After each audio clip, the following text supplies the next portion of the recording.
I have optimism in Team Earth. I have optimism that over time we will get this more right. And if for some reason, let's say it's a total catastrophe, let's say we write these rules and it plays out exactly as I'm predicting, we'll rewrite the rules again, hopefully not in 10 years, hopefully in 3 to 5 years. I hope the cycle time is quick. We can iterate our way out of it. And so I think that that's what I hang my hat on, is either I'm wrong or I'm right. But either way, hopefully we'll get to work, because I think everybody cares about actual impact. I think that's the good news, is the people behind all this do want impact. Welcome to Climate Papa. This is a show about climate change, technology, and parenthood.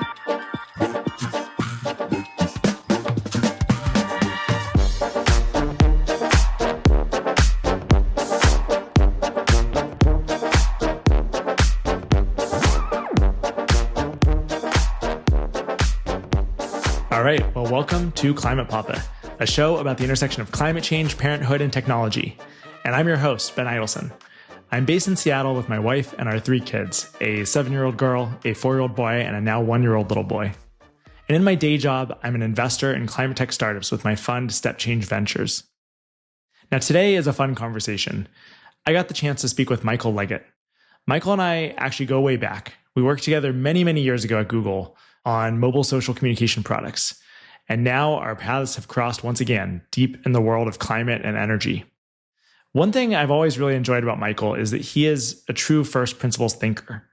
He took that first principles thinking and started to apply it to his growing desire to work on the climate crisis, finding his way ultimately to the wild world of energy procurement.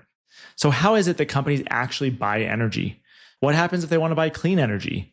And it actually gets a bit existential. What does it mean to buy electricity in a connected grid? I use this conversation as a chance to really dive deep into the world of renewable energy credits, or RECs, and power purchase agreements, or PPAs. And these things are not static products. There's innovation and change happening in this whole segment of the energy world. And with any change, there's the chance to think about what it is that we're incentivizing, and are we collectively happy with those incentives? And Michael and I get the chance to dive deep into all of that. Well, with that, welcome on, Michael. Hi, I'm Michael Leggett. I'm a co-founder and head of product at Ever.green. We are a company that tries to democratize access to impactful instruments where companies can invest and make more clean energy happen. I am a father to 3 kids. I got 2 boys, 15 and almost 13, a daughter who's 10, and I'm based here in Seattle. Michael, thanks for coming on. Thank you, Ben. Yeah, it's exciting. We worked together how long ago now? We're in 2015. I think we probably first worked together in 2011, 2012, maybe? Yeah, something like that. That sounds about right. For context, because, this is a show mostly about people working on climate, but at the time we were not working on climate. We were not working on climate. No, absolutely. What were you working on?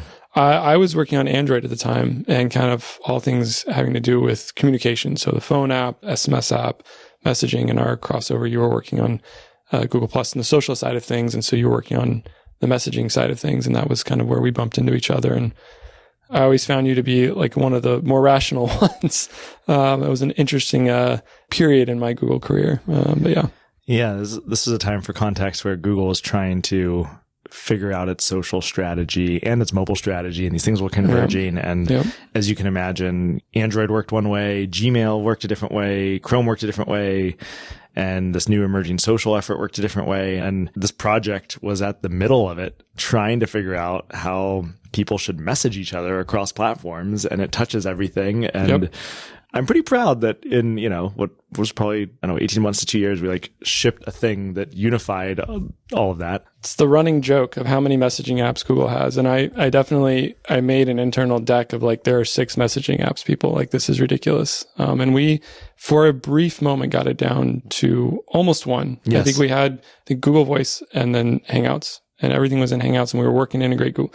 Anyways, so we could have a whole podcast on that, Google's messaging strategy, yes, or lack thereof, or moments of strategy. And after I burnt out on that, I went to work on Google Photos, and Google launched more messaging apps. So we lost a little bit of control of the rodeo. Yeah, losing battle. But people managed to find a way to message their friends and family on their phones. So the problem feels relatively solved. Yeah. It's not as big. I think it's the people running the apps always see it as a bigger problem, that people have so many messaging apps than the people themselves. Yeah. I think most people have a fine time juggling multiple messages. It's not fun, but it's not a huge problem. This is a classic, like companies hit a size, I find, when they're solving their problem. Yes. And not a customer or a user or a different entity's problem. And once you're doing that, typically there's like this misalignment, and it's very easy to lose sight of like, wait, whose problem are you actually solving? 100%. That was one of the last things I did at Google, was worked on kind of the product excellence initiative and trying to define what was an excellent product. And I think the very first piece of that was solve a problem. Like, identify a problem, make sure it is a problem for people, make sure you can solve it. What does it mean to solve it? 100%, like, solve problems. And I think that's a running theme in climate change too, of people that are working in technology, want to work on climate change. You have to learn enough to understand where the problems are so that you can work on solving them. And to that point, improving climate outcomes actually typically isn't a person's problem. Kind of a reframe of exactly what you said, which is the average person or even the average business has a bunch of problems that have nothing to do with, in their ranking, that are not, hey, I'm concerned about my emissions or my source of electricity or what have you. They're like, it's making payroll, or it's being able to pay my mortgage, or 100%. Or get around or feed my family. And like, I come back to the climate solutions that feel like they're going to work and have scale are going to be ones that actually address a real problem and then ultimately have the impact through addressing that. Yeah, there's like 3 layers to that. There's kind of the scope, temporal, and immediacy size of it. So I think the scope is like, are you focusing on like consumers or individuals, or are you focusing on like companies or governments? I tend to not want to work on individuals. I think individuals buying EVs, putting solar on their house, putting heat pump, like, these are great things to do.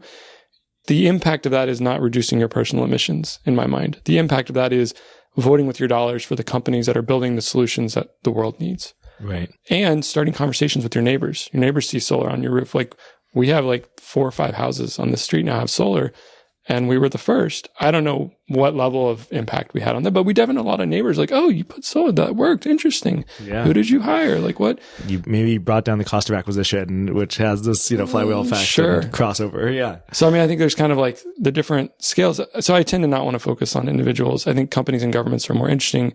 I think companies tend to be more nimble. Then I think there's the temporal problem of climate change in general, which is, it's this existential crisis that is like slow moving. And then it's kind of has step changes at times where it, speeds up, and then it kind of goes back to slowly moving. And then it feels ignorable. It's very easy to ignore. It feels like, oh, it's climate change. It's a gorgeous day. Climate change isn't a problem. Yeah. We're so removed from it. And I think what you're getting at is, to address climate change, we need to create things that are inherently better, not because it addresses climate change, but because they are better. Yeah. EVs are better cars. That's what's going to sell EVs, not because, it's cleaner. That's right. It happens to be cleaner. Yeah. Heat pumps save you money, or are quieter, or whatever or that give is. You air conditioning. Give you air conditioning. Many people don't have air conditioning. That's part of why we have a heat pump. Is our furnace died and we wanted AC. So 100%. So I think that makes a lot of sense. Climate is the primary motivator for some, but it is the minority for the most part. Yeah. Well, we jumped into it, but we did. But at the time we were working together, you were already a dad? My oldest is 15. He was born in 2010. Okay. He was literally hours from his birthday being binary, which I even asked the nurse I was like, could we just say his birthday was yesterday? Because he's born at like 12:30. She's like, no, we cannot. I was like, okay. So yeah, my oldest is 15. He was actually born down in Santa Cruz, in California. And then we moved up when he was about to turn 2 to Seattle. And so we've been here for 13-ish years. I often, when people are, how long have you been here? Like, okay, Owen is 15. Yeah. So yeah, 13 years. Yeah. Everything becomes a reference to the age of your kids. Absolutely. Absolutely. Having kids, your whole life reprioritizes around them. Yeah. And all the decisions and all just everything. The whole sense of time is anchored on that. Yep. Your whole schedule. Yep. So you have a 15-year-old boy. And then we have a 12, almost 13-year-old boy. So I had both of those, I think, at the time. Okay. My second kid was born in 2012. So around that time, our second kid had already been born. And then our third is a daughter. She was born in 2015. Okay. Right before I left Google. Yeah. I think about this sometimes because now I'm the other side of that with 3 kids. And when we worked together, I was probably 23, 24, very much childless, living in San Francisco, or, I don't even know if I knew who had kids and who didn't, unless, I was just so unplugged into that way of life. Right. Yeah. And it's funny because we were kids, right? And did you have siblings? I'm one of 7. Yeah. Wow. Yeah. So you have siblings. So you're like aware of the notion of there being children. Of course. And like there's parents and we grow up and somehow 100%, it's kind of out of sight, out of mind. I think you focus on what you're focused on. And at that time, it's kind of career development and all the problems, exciting problems. I mean, Google is an exciting time in Google. A lot of exciting problems, a lot of exciting stuff. So it's very consuming. Yeah. And that was what I tended to think about. And so give us a quick tour through your pre-climate career. And then I want to get to the moment of kind of what shifted. How did you go from, working with me on messaging apps to climate? How did we get here? So I kind of became a designer at Google, I would say. Yeah. I think, partly hired. There's only probably 20 or so designers at the time. I think the whole UX team was maybe 30 or 40 people.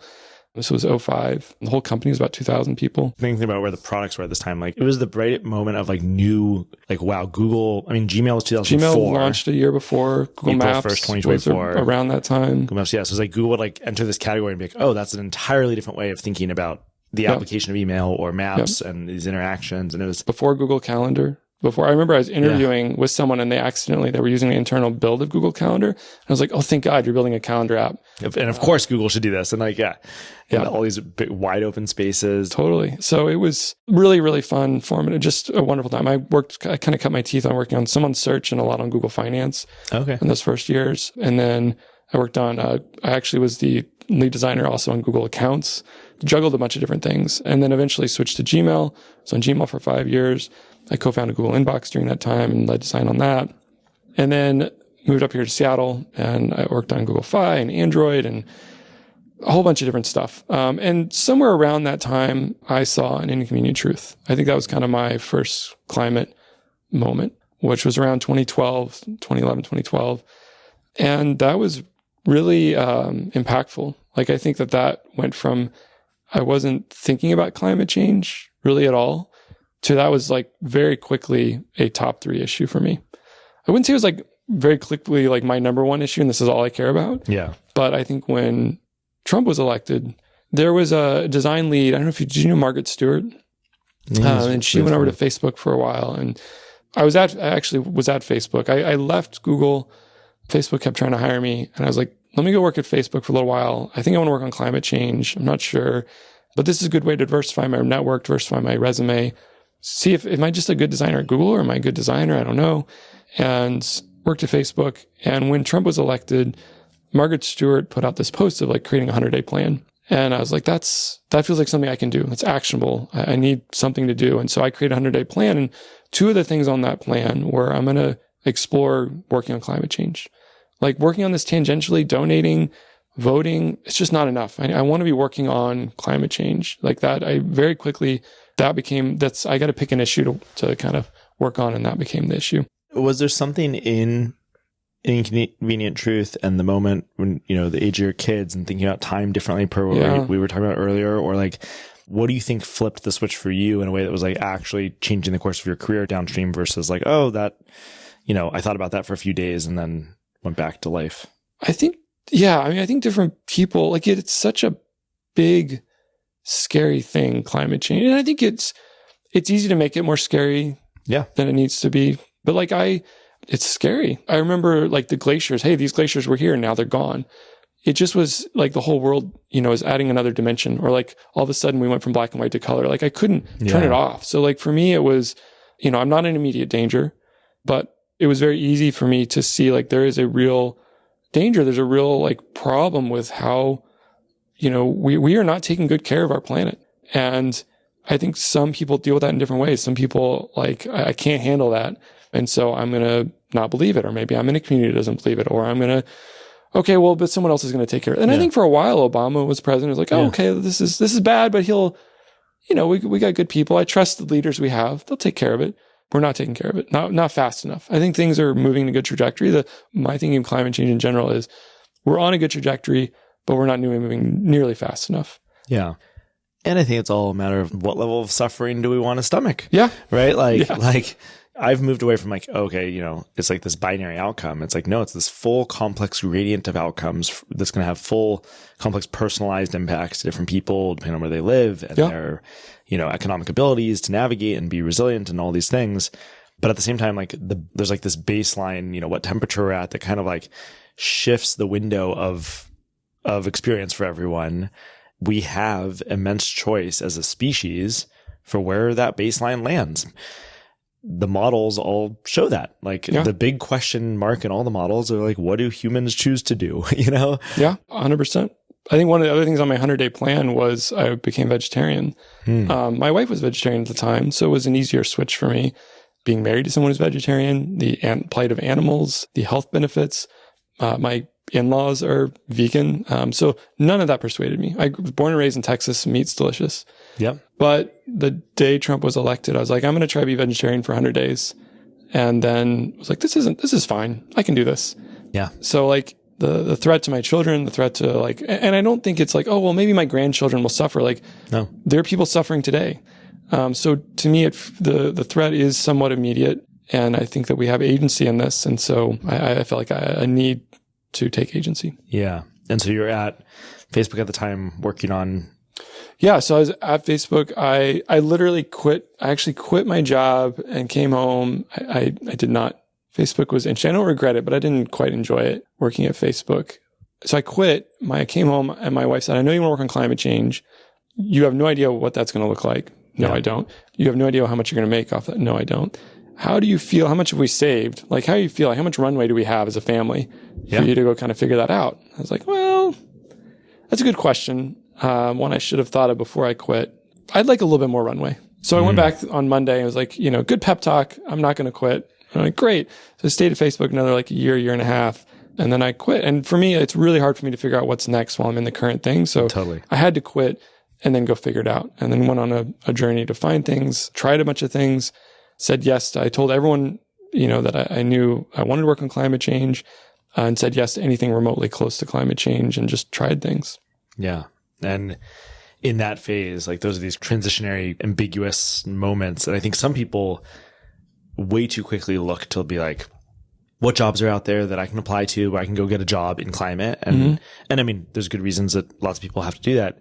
I think to make a bigger shift of the direction of the ship, often you kind of like need to give time to stew and just collect inputs and like be in it, but not overly committed to like, no, this is what I'm gonna do for the next 5 years. So what did that phase look like for you? And what were kind of the ways that you synthesized information? I feel like I vaguely remember a deck you made at some point, which maybe is your way of digesting, and the big things that you realized, the big boulders. I think I realized that working on climate change, I needed to learn about climate, but I also needed to learn about how I learn about me in a way. Like I'd been doing design and tech for almost 20 years at that point and just fell in love with it. And kind of what I didn't realize I did is I learned by doing. And so I ran like a design sprint for climate for GRIST, which does like climate reporting. I volunteered to do like some brand work and website work for some nonprofit in Utah doing carbon tax. Like I literally said yes to a bunch of random stuff and slowly started figuring out, okay, what do I want to work on? Like when people say they want to work on climate change, I often say that's like saying I want to work on humans. You could be like a taxi driver, a doctor, a politician. Right. Like there's such a broad set of things and it's overwhelming.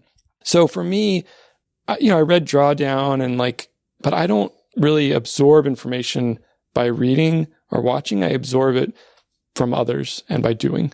And I think that was something I had to kind of realize, oh, that's what's going on here. And so very quickly I started kind of eliminating things. Okay, I don't want to work in advocacy. I don't want to work in policy.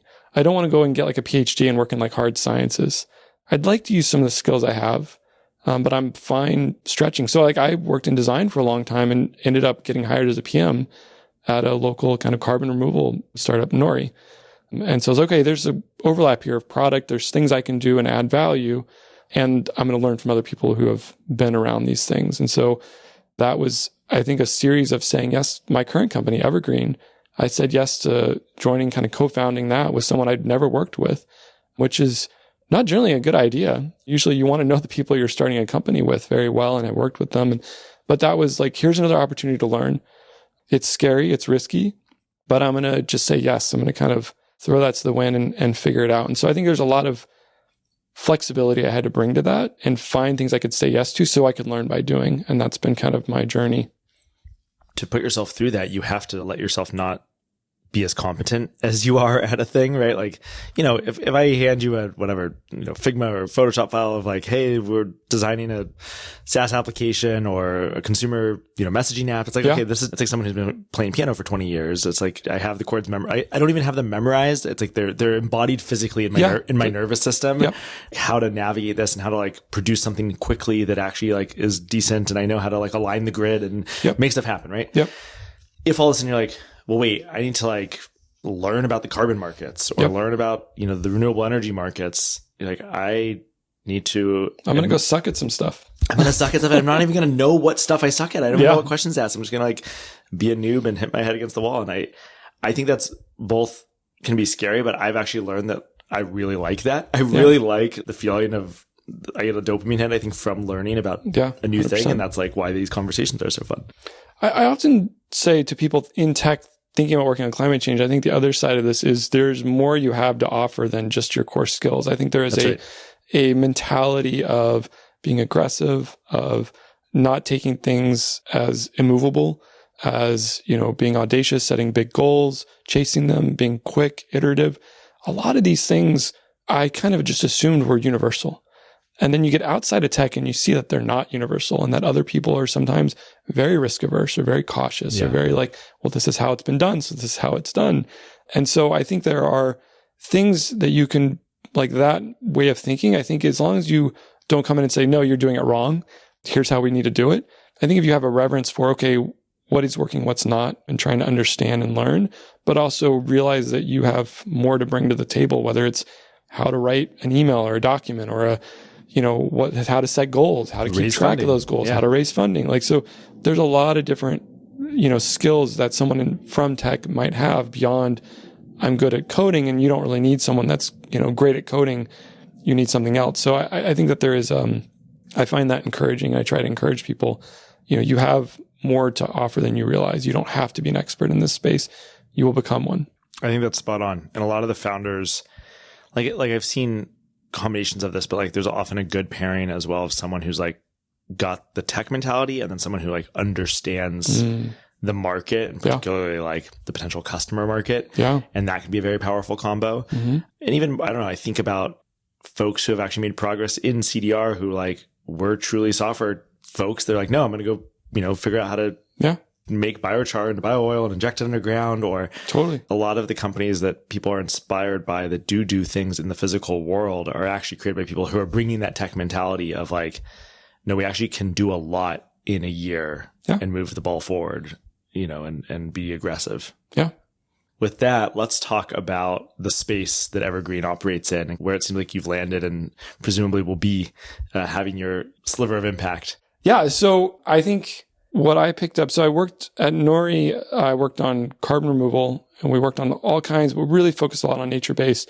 What I learned about carbon offsets, carbon removal, and markets there was that it is an important piece, but a smaller piece of the pie. What I came to realize and see was that energy is such a big chunk of the pie. And there's a lot of different ways of dividing up kind of global emissions. I think some of them mask that. There's one that's more by sector. So you think of like roughly 25% of emissions are from transportation and 25% from making things and 25% from land use and 25% from, electricity. But when you look at energy as a whole, it's like 75% across those things. Right. Transportation is today predominantly burning oil, but like as we electrify, then we're going to shift the fuels to electricity, which actually can be generated a bunch of different ways. Exactly. I think of energy as the, where we could go. And I think not only as we electrify everything, if we have abundant clean energy, we will do more things with energy. Yeah. Like desalination or direct air capture or Bitcoin, God help us. So, I think there's AI lots models. of things. We can use AI model generation. AI model. There you go. Generation. So I think we will do more with energy. We have infinite capacity to come up with things to do with energy. And I think as we have more energy, we will do more with it and be willing to do more with it. So and that's a key input into adaptation, right? I mean, desalination is an example, but air conditioning is another important example. Oh my gosh, it's huge. I mean, I look at like the growth of energy usage in India, and I think it's a lot of more, and there's still like, I think under 20 or 30% of the population has AC. So you're like captivated by energy as like the broad space. Yeah. So captivated by energy, my co-founder has worked in energy for decades, Chris Euster. Most recently, he was the COO of CPS Energy in San Antonio. So there was this opportunity. We originally were going to do some stuff around renewable natural gas, use heavy air quotes around renewable. That's a whole side thing. We eventually shifted, let's work on real renewables, iterated a bit. I think within about 6 months, we found our footing to try to make something called a power purchase agreement. So this is traditionally how utilities will buy power from power plants. They will sign and say, hey, for the next, 20 years, 30 years, or however long, we will buy power at this price from you in this volume. And that is how a lot of renewables are also funded. You think of a solar farm, a wind farm, these are 25 to 35-year assets. They're long-term assets, and the cost on them, unlike coal or natural gas, where they have a fuel cost, the cost is really upfront to build all it. Upfront, yeah. I mean, small amounts of, hey, you got to clean the things and make sure if a hailstorm, you fix them, but it's largely upfront. But it's wildly different capex. So you're spending a bunch of money upfront, and you want to de-risk that investment for it to be a good investment. And so one way of doing that is to say, hey, the main thing you're selling here is power. Where are you going to sell that? How much for? Well, if you're going to sell it into, there's wholesale markets for energy in some places, and the price is fluctuating all over the place, and there's a lot of risk there. And if it goes way up, you might make some money. If it goes down, it can even go negative, lose money. So you're not going to get as many investors that way. So most energy projects, especially and renewable energy projects included, are only funded once they have someone who has signed a power purchase agreement. And what's started happening in kind of the early or the late aughts, so around 2008 or so, companies started signing these. And they said, hey, well, we can buy the power. So instead of a utility, instead of, PG&E or Puget Sound Energy or whoever it is saying, hey, solar developer who's going to build a solar farm out there, instead now it's Google or Microsoft saying, we'll buy those electrons. We'll buy the electrons, absolutely. And then there's been innovation in that space. So for a while, it was kind of, we'll buy the power, and that means you need to be able to take delivery of the power, and there's some complexity in that. And then eventually there was something called a virtual power purchase agreement, or a VPPA. And that's where, well, I'm not going to buy the power. You're going to just sell the power into the market, but I'm going to guarantee you make a certain amount of money on the power. So we'll say our strike price is $50 a megawatt hour, kind of a unit of energy. If it sells above that in the wholesale market, hey, I make money. If it sells below that, I make you whole. So let's say it's sold for $30 this month. I owe you $20 a unit. So the other dimension to all this is something called a renewable energy certificate, or a REC. And they go by different names. In Europe, they're largely called GOES, guarantee of origin. The thing that's unique about electricity, it's an interesting commodity, is it is generated and used simultaneously. So if you think of like natural gas or coal or pretty much any other commodity, it is mined or created, or in one place, it is measured, it is transported to where it is used, and then you can measure its usage. Yeah. And you can store it for decades in between. 100%. We have a petroleum reserve. Yes. Electricity, we're getting better at storing it, but like for hours. And then that's a very new thing. It's a new thing. It's a very new thing to store kilowatt hours of electricity. Anyway, there's a whole thing on storage, but for the most part, you can't store it. It's used. So there's utilities and the grid operators are constantly balancing how much are we putting into the grid based on how much is being used and trying to keep those in balance. Just to help someone visualize that, and someday I'll be doing a multi-hour long episode on the grid, but like if you're sitting here today and you flip a light switch in your house or plug in your phone to charge, at that second, somewhere on the grid, there's some generator that is generating electricity. That could be a solar panel. It could be a wind turbine, or it could be natural gas turbine that is literally at that millisecond making that happen, right? Yeah. So that's the point, in that it's like a real-time generation consumption feedback loop on the same circuit. And there's people keeping balance between how much is being drawn out of the system and how much is being put in. Yeah. The net of all that is you can't really track what electrons you're using and their source or how clean they are. It's impossible. Yeah. Unless you put it like on your roof behind what's called behind the meter, behind the power meter, basically. So when you put solar on a home or on a business, you can use the power And then you do know it's clean because it's literally going straight from the panels into an inverter into your wall. Right. Or this is the notion of like an island or like a microgrid. So you like actually kind of islanded yourself. Yep. You're not bringing power in. You're not sending power out. And so you do have this kind of closed loop system. 100%. So you can't track it. So companies want to support clean energy. They want to say they're running on clean energy, right? We run on 100% renewable energy, and we want to be able to market that to our employees, to our customers, to our investors, to the world, to ourselves. I think there's different things that drive companies to want to do that. Sometimes it's founders that just believe like climate change is a priority for the company. Sometimes it's the founders and leaders don't necessarily believe that, but there's a lot of pressure from their customers and investors and the world at large. So however you get there, companies want to do that for various reasons. And they can't purely based on like, I signed this contract for the energy and maybe I got it. A REC, a renewable energy certificate, was created. And it was actually not created originally for companies to be able to track this. It was created for states to be able to track progress towards renewable portfolio standards, RPSs. So states will set goals. We're going to run on, our state will be 100% renewable by this, 2050, or will be 50% by this year, or will be this many, megawatt hours or many megawatts. So the states were setting goals. And so a system of kind of tracking that through every time a unit of clean energy, a megawatt hour of clean energy is put into the grid, the state will check the meter and then give you a certificate that says you have 1 REC for every 1 megawatt hour. That's another commodity you have now to sell, the energy and a REC. And those can be sold together or they can be separated and sold separately. Right. And this, if you're an astute listener who's dealt with units and unit conversions and faulty unit conversions, you may be picking up on perhaps some of the compromises and lossiness in that conversion, because one, as we said, is consumed immediately. The other one, the REC, is, I think of it as accounting, right? Yeah. Is decoupled from the physical world, and that can have complexity downstream. That's a fantastic way to, yes, 100%. It is consumed later, and sometimes months or years later. Right. And so that there's challenges and complexities there. And so I think that the ability to demonstrate, okay, I bought clean energy and now I can kind of certify that or prove that or account for that enables these PPAs to be attractive to companies that say they want to run on clean energy. It is a really important piece. So I think of REC as the fundamental piece that either enables states to set and know that they're achieving goals. It lets companies know, but there are a lot of different ways to buy RECs. And I think when they're done through power purchase agreements or virtual power purchase agreements, it is, well demonstrated that you are enabling projects to come onto the grid. You're having an impact. And I think companies want to have an impact.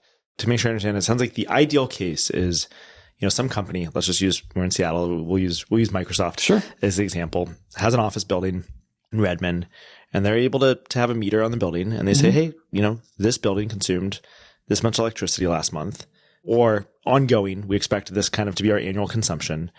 We want to make sure that we can say that building was kind of run on clean energy. Per your point, we don't know, it's connected to the grid. It's going to be mixed up with everything. But we can sign a virtual power purchase agreement with some solar developer developing a solar field in Eastern Washington or somewhere, or even in California or wherever. Yeah, Florida. Florida. Yeah. And say, okay, this is how much capacity we use and we need. And in doing that, then RECs are used as kind of the accounting system on an ongoing basis to kind of cancel out the columns in the spreadsheet to say, hey, how did we do last month? Okay, great. We know that we generated this much RECs on the project that we have the purchase agreement with where we're paying. And we also can kind of make sure that the spreadsheet cancels out. Is that the right way to think about it? Yeah. Okay. Yeah. Basically the REC represents, a zero emissions factor. So that means like the power has no emissions. And so now I have the rights to use that zero emissions factor for the power that I actually consumed. Right. Instead of the emissions factor of the grid I'm on. Right. So and maybe the grid I'm on is going to be blended. So I'm actually going to maybe look at what am I canceling out and make sure that I'm like canceling out a sufficient amount. Yeah. And what's interesting, and this, you quickly get into the carbon accounting thing. You're not saying, well, I'm in Washington and so it's on hydro, a lot of the time. And so I'm only, you generally are not trying to look at like how dirty is the grid. And so I only need to cancel out a third of what I'm using. You generally will cancel out all of it. Oh, really? So if you used 100 megawatt hours in Washington, you will still go buy 100 RECs to cancel that. You won't say, well, it was clean most of the time, so I only need 30 RECs. Just because it's a whole different way to kind of account for it, you will generally kind of map 1-to-1 and say, I'm switching one emissions factor, which is what is on the grid, for this other one. And I need to do that for every unit of energy I consumed. Got it. Okay. What problems does that present, or what's not working there? So I think what we saw there was these power purchase agreements, virtual power purchase, we'll call them it's like a long form forward contract. You're making a commitment to a project yet built, are demonstrated as impactful. And what we saw was, when we looked into the numbers, over 300,000 companies in the US bought RECs last year. What percentage of those do you think bought RECs through a power purchase agreement, some kind of long form contract? Versus like this notion that there's a REC market where you can just show up and be like, I'd like to buy some RECs to cover last month. Yeah, and actually we didn't cover that. So a quick kind of what's the other way? And really I'm oversimplifying a bit, but there's really two ways to buy RECs. There are either through these long-term contracts, or you are going and buying them in the spot market. And in the voluntary market, which is the entire US, those tend to be very cheap. And those current rules, the standards let you buy from projects anywhere in the US or in Canada, if you're in the US and Canada. In Europe, you can buy from anywhere in Europe. Everywhere else, it's generally kind of the country boundaries. So there are broad kind of market boundaries, and you can buy, really kind of a REC that represents a unit of clean energy put on the grid anywhere in that year. So kind of the time and location matching of that is very loose, if you will. So that's what we've actually said. If I'm in Washington, I could buy a REC from a project in Florida. So you can either make that forward commitment and help enable a project, or you can buy it from an existing project that has already been built and has already produced the energy post facto. Now I know I don't have to predict how much power I'm going to use. Right. I know how much power I used, and I'll buy just enough each year. It's complicated as to why, but I would generally say there is generally more supply than there is demand in those markets. Mm-hmm. And so the price tends to be very, very low.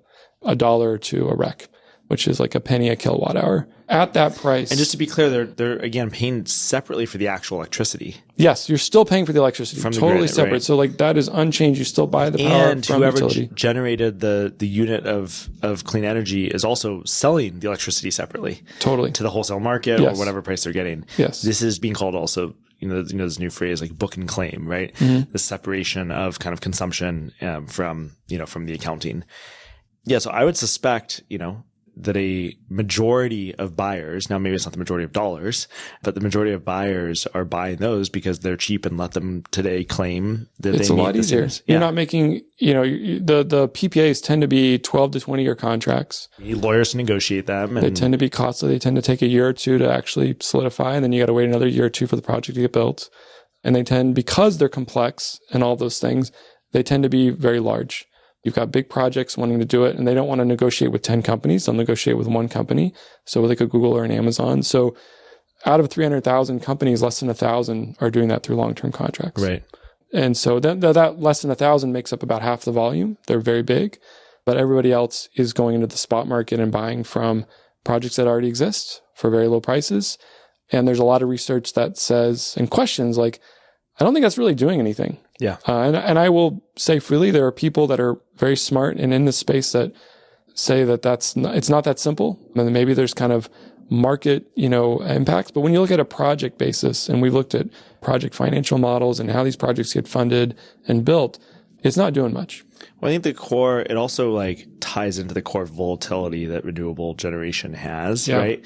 And so when I think about whether it's a wind or solar project, the stats are quite wild that, in California with solar or in Texas with wind, these times of day where there's just abundant electricity generation that there's not actually use for. And so it's dumped into the grid. And each of those is throwing off RECs that, again, in those moments, the grid is oversaturating electricity, but you're selling a REC off that didn't actually remove the need to burn gas or coal or whatever it might be. And as that grows and grows and grows, you're just going to have more and more ability to sell this accounting off. Again, we're still talking about the accounting bit, yeah. But I would suspect that that's not creating a lot of, additional incentive to build. I don't think so. No. Yeah. And I think that when you put yourself in the shoes of an investor, someone who's going to invest in building a solar farm or a wind farm, they're looking at, okay, well, what's it going to cost and what's it going to make and what's my return? And then there's what are the risks involved and whatnot? What are the risks in actually getting built and all these things? So I think that when they are looking at the costs are well understood, what's it going to make is really comes down to the power in the RECs. And there's a couple other possible ancillary services and things that you can make money off of. But for the most part, it's the RECs and the energy. And so having contracts for those, knowing that you have value, that value is known, massively de-risks the project and makes it much more likely to be financed and built. And so the spot markets don't generally do that. And so they just don't. The prices are low, the price is uncertain. And so it ends up being like, moving the possible return from like 7.5 to 7.52. It's just kind of meaningless. I'm sure there's some impact. I don't want to say no impact, but it's a very low impact. So we started Ever.green, to get back to the original question, to see if we could make these power purchase agreements more accessible, to democratize access to them. And we say only 1,000 companies do this, to could we get to 5,000 companies? Totally. Could we get to 10,000 companies? If these are impactful, if this is what Google's doing, I want more companies to be able to do what Google's doing. And we quickly found companies that wanted to do more and that had spent time and money trying to do more. And so we slowly kind of pulled at that sweater and learned why wasn't it. And we thought originally it was just because they're too big. These contracts are too big. So we need to fractionalize them. Well, that shouldn't be too hard. Mm-hmm. We could build up, a platform for doing that and for handling the different contracts and kind of let people get in. But we also quickly found, they're also too long. A lot of companies are not willing to sign a 15 to 20 year contract. Right. That's a long time horizon. And then we found, they're also sometimes very risky. Certainly the virtual power purchase agreements, you're not paying a fixed price. You're paying, maybe you're paying, maybe you're making money. Maybe you're paying $10 a unit. Maybe you're paying $50 a unit. Like that uncertainty. And what we'd find is a sustainability officer would often get really excited about it and go to the CFO with it. And the CFO would say, this is crazy. Why would we're going to take on energy price risk? Right. Like that is not our core business. We're a software company. Why are we shouldn't be energy traders? 100%. So Google and Microsoft eventually are like, no, it's okay. We'll staff will be energy traders. Yeah. We're going to build a big enough team to do that. It's a big enough part of our business. Both, I think energy is a huge cost for them. So that made sense there. But also, I think they truly started with wanting to have an impact on the grid and help stand up these projects. So it made sense and they were able to do that. But, not many were able to follow in their footsteps. You'll go to these conferences and I'll be sitting next to people at very large companies. And I remember a moment where a guy literally just sighed in exhaustion. There's someone from, a couple big tech companies, someone from a big developer up on stage talking about their latest, kind of PPA and the project they're building. And this guy just kind of sighs out of exhaustion. And I asked him kind of after that session, was like, how's it going or what's up? And he's like, I'm just so tired of coming to these conferences and hearing about how these big companies do this. And I can't do it. I can't follow in their footsteps. So we set out to try to fix that problem and then iterated our way towards understanding the problem in further depth and understanding what solutions were possible, both for companies, but also for the projects themselves, which led us down a whole bunch of really fun rabbit holes. Yeah. And so where are we at in the rabbit hole? Yeah. So I think along the way, the Inflation Reduction Act passed. And so we picked up tax credits as a whole other way that companies can invest in these projects. And that's also, can we democratize that as well? And we landed on, something we call, high impact RECs, or you could think of it as a fixed price virtual PPA. It's so instead of fixing the price for the project, I'm fixing the price for the buyer. And the buyer is basically coming in and saying, hey, dear project builder and investor, I'm not going to take away your risk. Mm-hmm. I'm not going to cover that. I'm not going to say you're always going to get $50 a megawatt hour. What I am going to do is I'm going to cover some of your downside risk. I'm going to give you decent money for the REC. You're still going to have the energy to sell into the wholesale market. I'm going to soften the downside. And what's great is, so I'm not going to de-risk the project entirely, but I'm also letting you keep the upside exposure. So now an investor says, well, that's more risky, but there's more upside. Yeah. The secret sauce is it's a long-term contract, anywhere from 5 to 15 years at a price that is meaningful to that investment decision, which tends to be about 10 to 15 times more than what people are maybe paying for RECs today. So it is a higher price, but it is in absolute dollars for a lot of companies, it's not going to break the bank. It's like the cost of one more software engineer. So it is something that companies can get their heads around. Okay, gaining confidence and I'm helping enabling a project. I'm also gaining price certainty. Over the next 10 years, I'm going to pay this much for RECs. Now, companies still need to project how much energy am I going to use.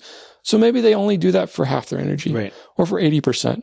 Or if they're really confident they're going to keep growing, they'll do it for 100%. We've had some do it for 120%. Right. So we're going to grow into this. We're going to need it.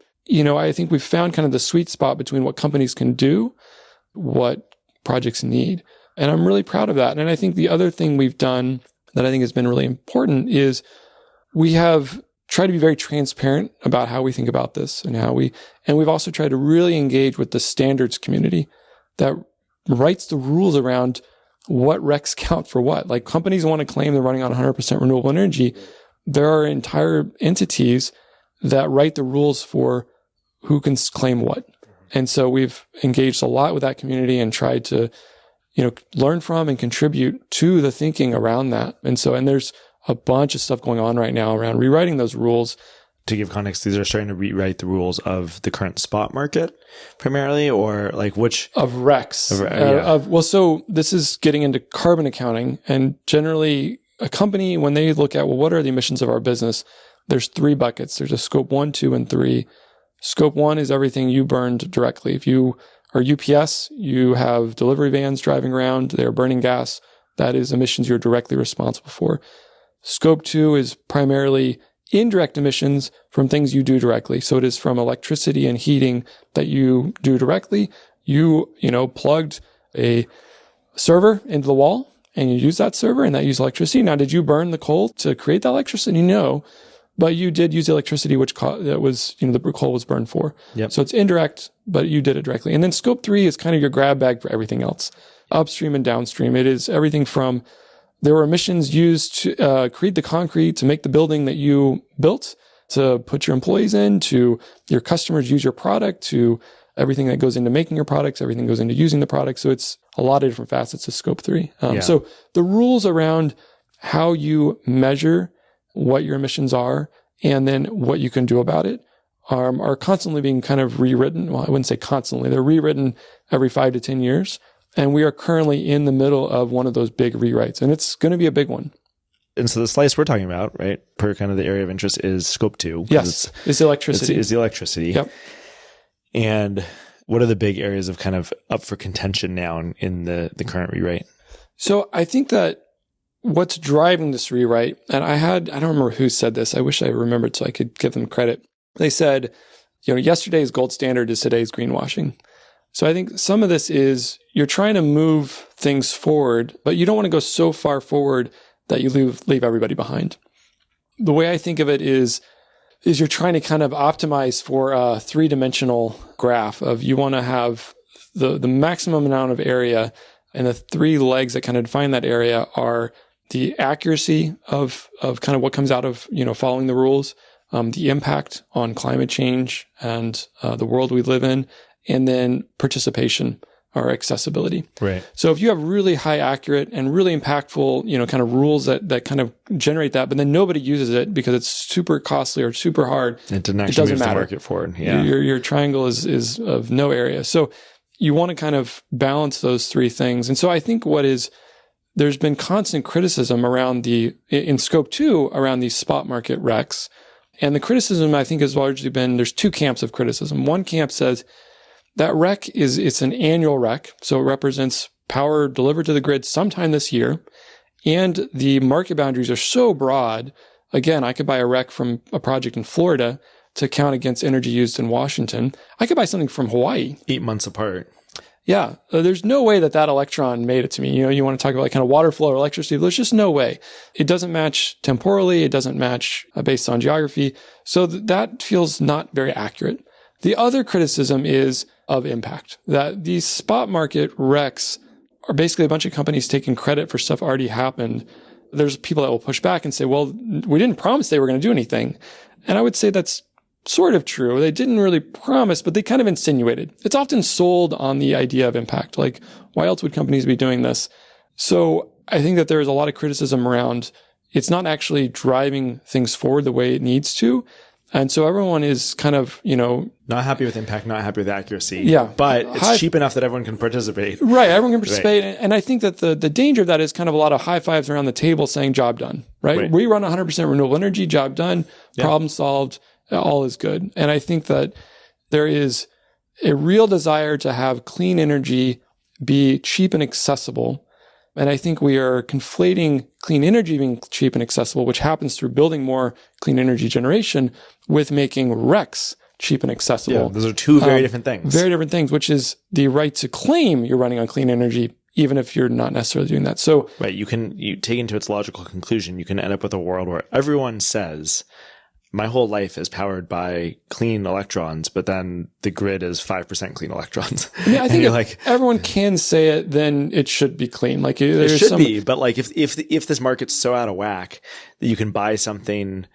I mean, I guess you're saying there still should be a fixed amount of these that is if there was enough demand, the current system would work fine. If everybody was participating, they would work fine. But the problem is not everyone's participating. Because then the price would go up because the market would price it correctly. Yeah, exactly. You would have a limited supply, and so you'd have more demand than supply. And I think I think of it as we have more supply than demand. And so the price is deflated, and it's not, it proves a meaningful commodity to making these things happen. So I think these camps are there's lots of like sub layers to this, and it gets complex fast. But I think that what Google did, you go back the late teens, they signed a bunch of PPAs, and they were one of the first companies to say, hey, we've done enough of these that we're now running on 100% renewable energy. Isn't that great? And it is great. It's wonderful what Google's done. And I think knowing we both worked in Google, like what would Google do next? Would they dust themselves off and go work on something else? No, they probably say like, how can we go further? Right. What more can we do? What's the next goal? I wasn't there, not part of that team, but I can imagine people sitting around in a room saying, are we running on clean energy like every hour of the year? Because we know like solar is intermittent, that's largely running during the day, but our data centers run around the clock. We know when. What's happening at 8 p.m. Yeah. So what's happening? Yeah. And so they did that analysis, dug into the data, and lo and behold, they found that their data centers were running anywhere from like 20% of the hours was on clean energy to like 65%. Well, how is that? We're running on 100% renewable energy, but our data centers are only running on clean energy 20 to 65% of the time. Well, the thing is that some of the hours you're running on clean energy, you're buying more clean energy than you're using in those moments. And that kind of is going into the grid and powering something else. But the credit is bankable, and you're using that later when you're not actually running on clean energy. Right. So Google said, well, that's our next goal. Like we should be running on clean energy all the time. So we're going to move the bar forward. And this is called, hourly RECs or hourly matching or 24/7 carbon-free energy or 24/7 CFE. It goes by in a bunch of different names, but I think Google basically set their mind to chasing that. And I think as Google does, they not only wanted to do it for themselves, but they wanted to evangelize that this is a great way to do it. So they funded some research. They've gone to conferences. They talk about it. A bunch of startups have been started around this. It seems great, right? I think the disconnect fundamentally is Google's doing that on top of PPAs. Most people can't do PPAs. Right, that's back to a thing that only 1,000 companies do. So we're looking to apply this to the spot market. And so putting a timestamp on a REC or saying it's from somewhere local, it might make things better. I think it could easily have it be where in certain areas at certain hours, demand does exceed supply, and so the prices go up. The fundamental question that is not answered, though, is will the market pay more? Right. There's a lot of signs that say it will not. And so I think that for a lot of various reasons, this 24/7 kind of mentality is getting a lot of traction in rewriting the rules and is being considered as a requirement for everyone participating in the voluntary market at a high level we see that as having real risk to making these long-term contracts like power purchase agreements even less accessible and even less attractive, because typically with a PPA, you're saying, I'll buy all your power. Well, now I can't use all of it because it's got to match the time and location of when I'm using it. So what is that going to do how much complexity is that going to add? And how much uncertainty is that going to add for these project developers who are looking for certainty? It's scary to me, and it's complicated, and it's not, you can't just say, well, 24/7 is universally bad. That's not true. There's a lot of good things there, but it's not universally good either. And I think that is more how it's being held. As you're talking this, for some reason, the analogy that snapped into my mind is like buying local organic food. Oh, and it's almost like, Google is the 3-star Michelin restaurant budget wise to be able to buy go down to the farmer's market and have the hookup directly with the, fish that comes off the boat in Tokyo, like has the source of the best ingredients and unlimited budget. Yep. But like most of us need to shop at Safeway and Costco, and like buy something that's like made in a way that is accessible and priced in an accessible way. And what you want to do is not create a market that's forever forked, but you actually want to be like, oh, actually, how can you do this thing at scale and bring it to the masses? How do you evolve Safeway's organic section forward so that it makes that actually accessible and actually cheap enough that it's a viable alternative? That analogy is even more apt when you realize that buying, organic local bananas is actually more harmful to the climate than buying them from South America. Yes. Because the transportation of those bananas is actually a tiny sliver of the emissions. They're put on these massive boats and these big crates. It is the energy that goes into growing the plant. Yes. And the efficiency. Bananas grow better in South America. That's right. And so, should we be building more solar in Washington State where, and it works here. It's good. I've got it on my house. But I think the thing that's missing from all this is, what level of decarbonation do we have? How much are we running? Are we really trying to go the last mile to finish decarbonizing the grid? Or the first 20 miles. Are we going the first 20 miles? Yeah. And so I think right now, renewable energy, clean energy globally, I saw a report recently, is about 40% of electricity, which is great. But like 25% of that is nuclear and hydro that's been around for a long time. That's right. So it's about 15% intermittent renewables. Wind and solar. Yeah. Wind and solar. And that's growing fast and that's great. But we are early in this journey. Yeah, let's just to echo that. 15% electricity. Probably global not, electricity. Yeah, not even all just energy. Not even all energy, just electricity. Which is going to grow. So only 15% of global electricity is renewables right now. Now the curves are great. Like we're riding up an exponential. We're like, and solar is just going gangbusters.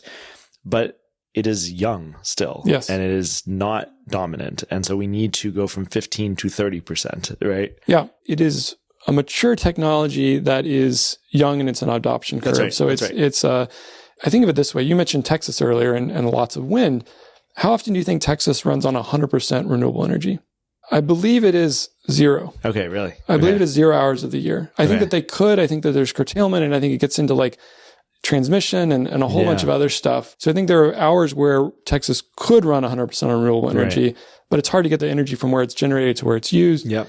And that gets into a whole bunch of other stuff. So I think California has hit that a number of times. And I think they had something like 30 days in a row last year where they had at least 1 hour of the day they're running completely on. But we're like still at the beginning. At the beginning. So is adding more wind or solar at Texas, even if that's not where the power is being used, is that useful? Absolutely. Yeah. We are not at the place yet, in my mind, in this journey. We're not, we're still so early in adoption that we need to be worrying about, are we building renewable energy in the place where it's used as claimed by this company? Like, I think that's adding complexity for the sake of accuracy and optics, but it's to the detriment of impact. Right. And I think that that's not a good trade-off when you're trying to fix climate change. Right. You're kind of saying, hey, we got to swing a little bit more for impact and participation. Yeah. Or keeping participation as we evolve to like ensure impact. Yes. And I want accuracy of impact moreover than accuracy of, is the electron you say you used that was clean, do we have good confidence that it was clean because it was on your grid at the hour you used it? Right. Which I think is, again, a great thing that Google's doing on top of PPAs. But I think timestamping all the things that are challenges not impactful doesn't make them suddenly impactful. Okay. So to set the stage, like there are some real problems that we talked about with the spot market. Yeah. And PPAs are only accessible to 1,000 companies. Yep.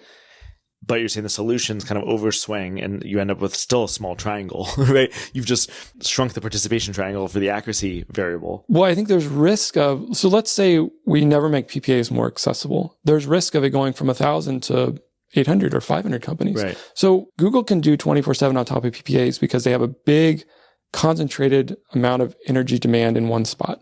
So they will take a data center and then they'll go sign a PPA for some solar and for some wind. Maybe some storage thrown in there too, because they can afford to pay the extra dollar to time shift some of that power. So they can do multiple PPAs for one place.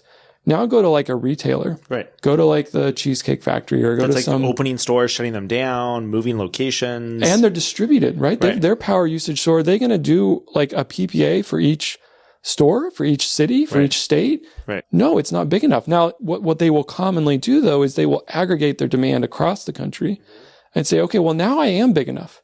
When I look at my demand across all these stores, across all these states, you have to be letting go of the local Now factor. I'm big enough to do a PPA. So if we demand local, fewer companies, these companies that have distributed load are going to be able to aggregate their load and do a PPA. They're going to have to say, well, I can't do PPAs anymore. Right. I've got to go to the spot market. So we've now lost impact. We're going to slow down in the name of accuracy. And that's, I think, a big risk. And there's a bunch of others, but I think that's one of the biggest is, fewer being able to do these long-term contracts. I think there's also risks of greater cost and complexity. I think there's risks of reduced participation because of added cost and complexity. Because this is, again, all voluntary. They're just like, you know what? I'm just not going to participate in the market. I'm out. Yeah, especially in the, if the tides of culture and government there's some messaging good cover for that right now. Evolves, it's easier almost to say you're doing nothing than to say you're doing something. Sure. So where do we go from here? I mean, it sounds like you're a bit worried about where we might go because that could shrink the triangle in even a harder direction to kind of unwind. Yeah. Is there like a middle zone that's like the right way to thread this needle to say, okay, let's move the standard forward because the current spot market's not working. Right.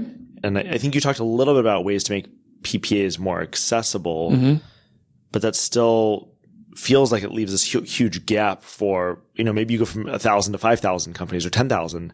Yep. Like what about the small retailer? Like, is there a world where they're able to buy something that's actually useful in the spot market, or where could we go with all of this? I'll answer those in reverse. So one is we have customers as big as, $50 billion public companies that were not big enough to do PPAs that have worked with us to support, bring projects on through long-term contracts. We have companies as small as 30-person consulting firms. Okay. So our minimum is 1,000 megawatt hours a year. That's still a fair bit of energy. Like a house will generally use about 10 to 15 megawatt hours a year. It's 100 houses. So it's like 100 houses. So, I mean, you're still a sizable business, but you can cover a lot of the market with that. So we've successfully fractionalized a long-term contract that works for businesses of all size and all sectors. We've worked in the finance sector, in the tech sector, in the retail sector, in the manufacturing sector. So I feel confident that we have built something that is impactful for projects and is broadly accessible. So on the buyer side, you have this pitch. So it's like, hey, instead of a 30-year contract, it's minimum 5-year. Instead of this like major scale, we're down to 1,000 megawatt scale. What exactly are you bringing on the developer side? How are you finding those developers? These are presumably developers that are not good developers with projects that are stuck. Okay. That's kind of how I think about it. Like I want to work with good developers. I want to work with good projects. So either the projects they're stuck or they become stuck because costs have gone up. Some of them have been projects where the developer or the investor does want to go what's called merchant. They want to sell the power into the wholesale market. They want to have that upside exposure on energy prices, but it's really risky. And so they're not willing to do it unless somebody is able to help cushion the downside. And so we've worked with some merchant projects that are selling power uncontracted. They don't have contracts on the power. And we are buying the RECs at over 10 years at a contracted price.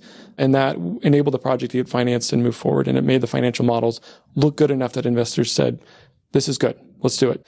There's different cases where that has worked. And so our main story is, hey, we can bring a material set of dollars to your projects. We've kind of set the bar really around materiality thresholds in financial markets. So we are at least 10% of the revenue, 100 basis points additional on an IRR and the return on a project. So we are a material. Now 10% is a floor.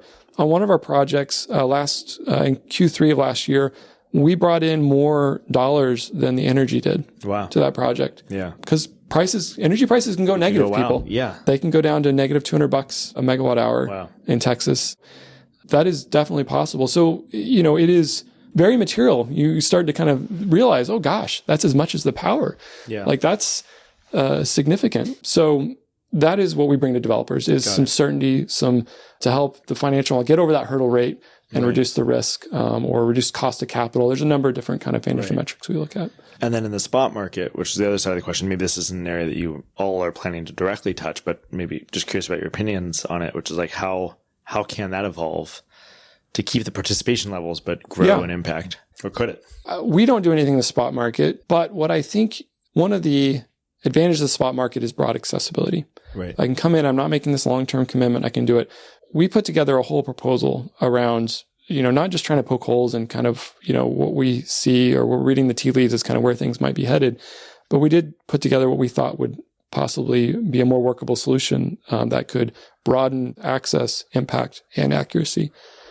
Our solution for the spot market was the spot market should be backed by long-term contracts. So you have an intermediary. Like if Evergreen was 10 times bigger, we would sign the 10-year contract and then we could turn it, we could turn on sell in the spot market. Right. And so we'd have, enough confidence of price and demand and whatnot. And you have big companies, and I think that is sometimes done, but I don't think it's the norm. Or it allows you to overbuy. So, Google will say, hey, we don't know when we'll need it, but we'll overbuy and then sell half of it to the spot market. Or it's a long-term contract at a very low price because the project is, we've turned away projects. We've had good developers come to us and say, hey, we'd love to get, $10-15 for each rec instead of $1. And great. We look into the financial model. We also do a whole legal attestation as to this was material and critical to the project getting financed. Pretty quickly, especially as you get into legal attestations, a project developer will say, well, no, we're probably going to build this even if we don't sell the recs. I'm like, oh, well, so this is a great project. It's going to happen either way. You don't need our support. Let's go put this money elsewhere. Let's put the money elsewhere. So I think there are projects that are economical and there's other projects that are struggling. And there's a bunch of reasons as to why that isn't universally why aren't all renewable projects economical? And there's a lot of reasons that go into that. We take it upon ourselves to try to figure out, not just to say, hey, this is a long-term contract, to figure out what price is material and is needed for that project to move forward. And sometimes no price. So I think that you could do two things. You could have intermediaries sign these long-term contracts, and you could have some kind of bar to prove that they are material to the project, as we've done. And there's a number of ways we've laid out in our paper that you could do that somewhat easily, even with public data, to prove that the contracts are material to project financing. You could also put 24/7 into utility PPAs. So you could say, look, you can source RECs in a spot market from a utility. Utilities will do this through green tariffs. We don't have to demonstrate, kind of impact. We don't have to demonstrate that you made something happen. The utility bought that with the power. We have confidence that PPAs generally stand up projects. So as long as the utility bought the power and the RECs together and they're going to turn around and sell it, another kind of acting as an intermediary, they can be a spot market there too. Right. And I think, you could apply 24/7 there. You could also apply kind of the 24/7 or kind of this idea of more granular matching of kind of hours and location to how we calculate the local emissions, which is something we haven't even really touched on. So there's a number of places where I think that the spot market can continue to exist, but be more confident of its impact based on either, ensuring that there's someone in between the person buying each year and the project that made a long-term commitment, or they bought the power with the RECs and you have confidence of delivery. Right. There's a bunch of different things you can do. The thing that we're mostly advocating for is let us find ways to increase rigor, maintain options. Right. There's obviously a lot of analogies to the carbon markets, right? With all of this, I feel like the carbon markets have gone through this, there's low quality carbon credits. And then, this recent wave of, super high quality kind of CDR, additionality, geo timescales of 1,000 years plus. And it seems like a similar reckoning is kind of being worked through on okay, well, that's great, but only has limited participation and doesn't allow, a lot of companies to use them because there's not a lot of supply.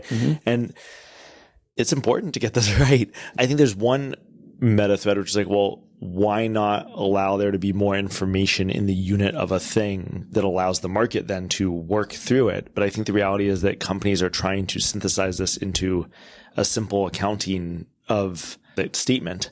We run on clean energy. Well, what does that statement mean? Or you bought a flight, you've offset your emissions. What does that actually, what actually happened? Different people are going to feel differently. Some people will be well, if I think that a tree wasn't cut down for me, then I feel good. Some people will be no. The CO2, I need a picture of the CO2 under the ground to feel like it wasn't burned, on my account.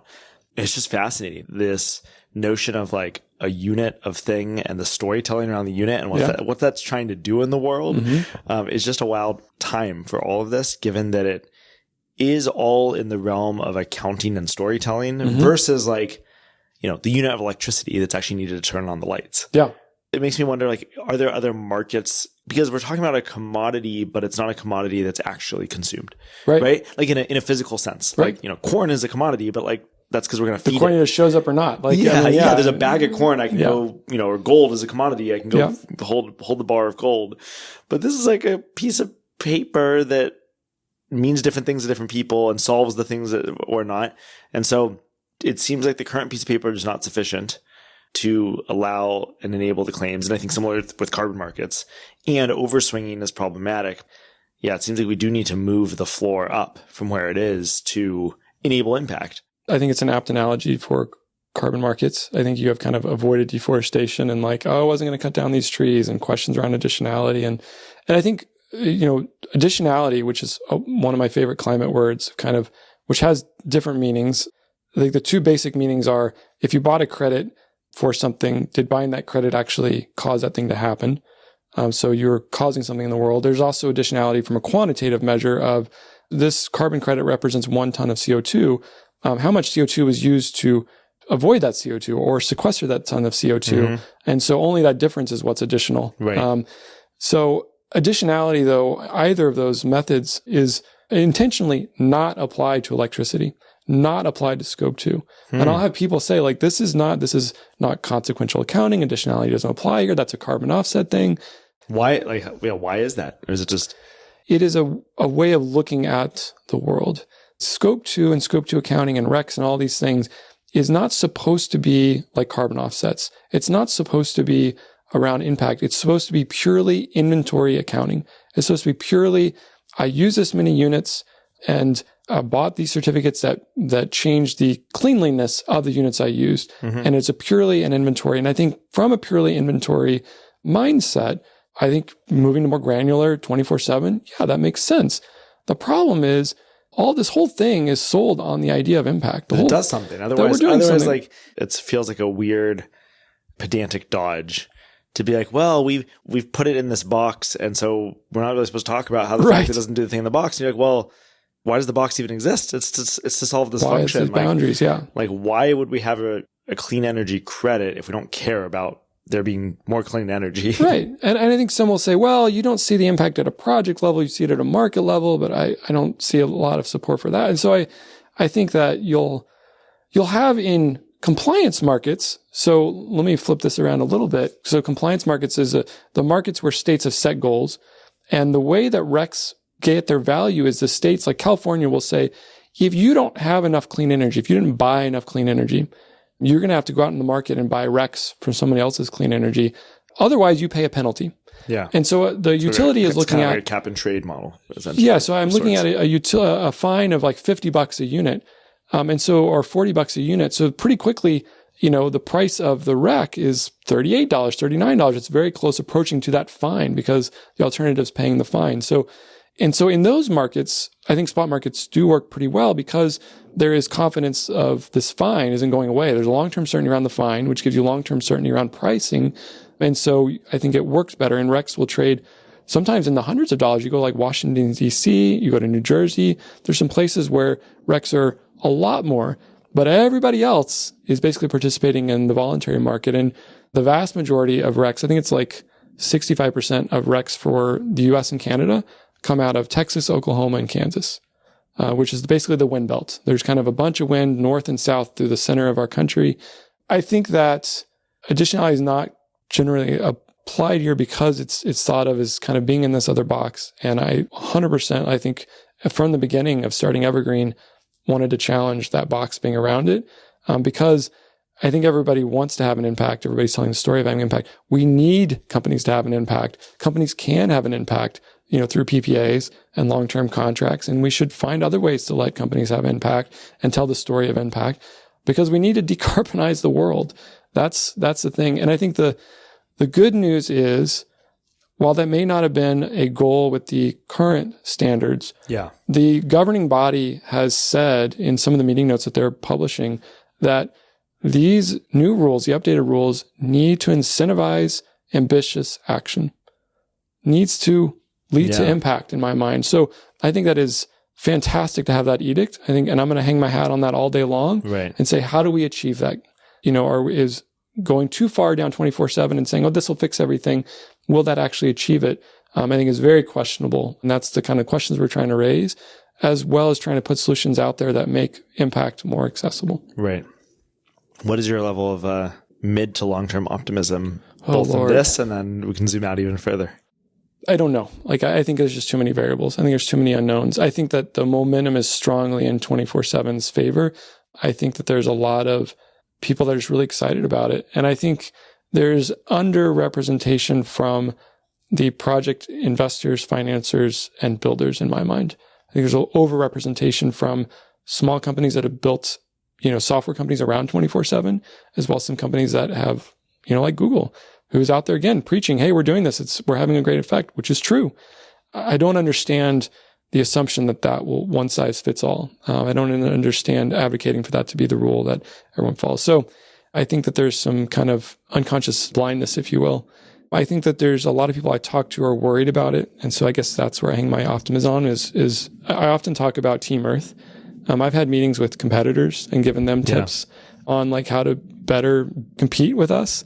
So I'll meet with anybody who agrees with me or disagrees with me.